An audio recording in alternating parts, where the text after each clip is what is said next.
It was almost midnight when Daniel arrived at the station. The platform was empty, too empty.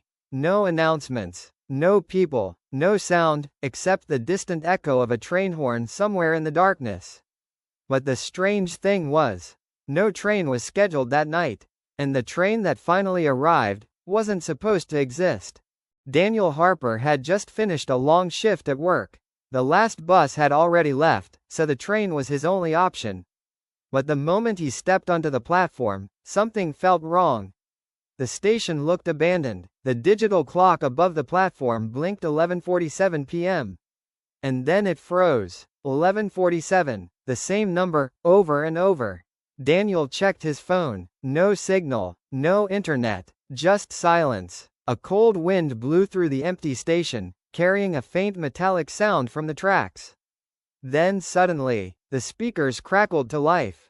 But instead of a normal announcement, a distorted voice whispered, "Last train, arriving shortly." Daniel frowned. He had checked the schedule earlier. There was no train scheduled after 11 p.m. Minutes passed. Then suddenly, two distant lights appeared in the fog. A train, but it moved strangely, too slow, too quiet, and as it approached the station, Daniel noticed something disturbing. The train cars were completely dark. No lights inside, no passengers visible, just black windows, reflecting the empty platform. The train stopped with a long metallic screech. The doors slid open, but nobody stepped out, nobody stepped in. The platform remained silent, except for the wind, and that same distorted voice on the speakers. Bored now. Daniel hesitated, but he needed to get home. So he stepped inside. The moment Daniel entered the train, the doors slammed shut behind him. The train began moving immediately.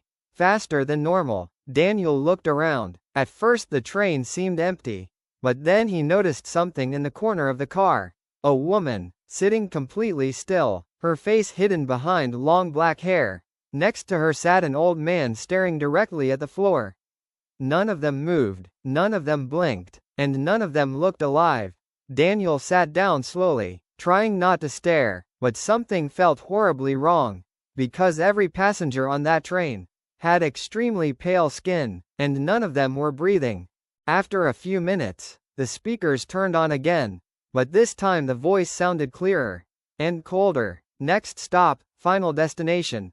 Daniel leaned toward the window. But outside, there were no cities, no lights, no buildings, just endless darkness rushing past the train. That's when he noticed something terrifying. The reflection in the window. He could see himself. He could see the passengers behind him. But one reflection was missing. The woman sitting across the aisle had no reflection at all. Suddenly the train lights flickered. Once, twice, then darkness. For 3 seconds, everything went black. When the lights came back on, every passenger in the train was staring at Daniel. At the same time, slowly, their heads tilted, their eyes were completely black. And the woman finally spoke. Her voice sounded like rusted metal scraping together. "You weren't supposed to board this train." Daniel's heart nearly stopped. He looked toward the door. But there was no door anymore. Just a wall of rusted metal. And the train kept accelerating. Faster, and faster. The old man finally lifted his head. His voice was weak, almost like he hadn't spoken in years. "This train doesn't go to cities." He slowly turned toward Daniel. "It takes souls that got lost between places." Daniel shook his head. "No, that's impossible." But the old man continued. "Everyone here died on a train." Suddenly Daniel remembered something. A news article from years ago. A massive train crash near this exact station. Dozens of people killed. And then the horrifying realization hit him. The faces around him, they looked familiar. Because he had seen them before. In the newspaper. Among the victims. The train began slowing down. But outside the window, there was no station. Just a massive tunnel of darkness. The speakers turned on one final time.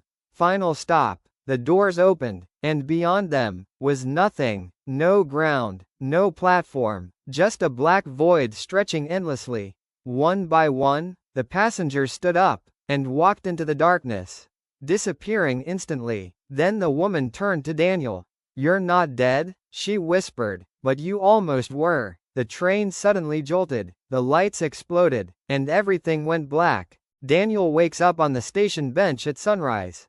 Voiceover. Daniel woke up with sunlight in his eyes.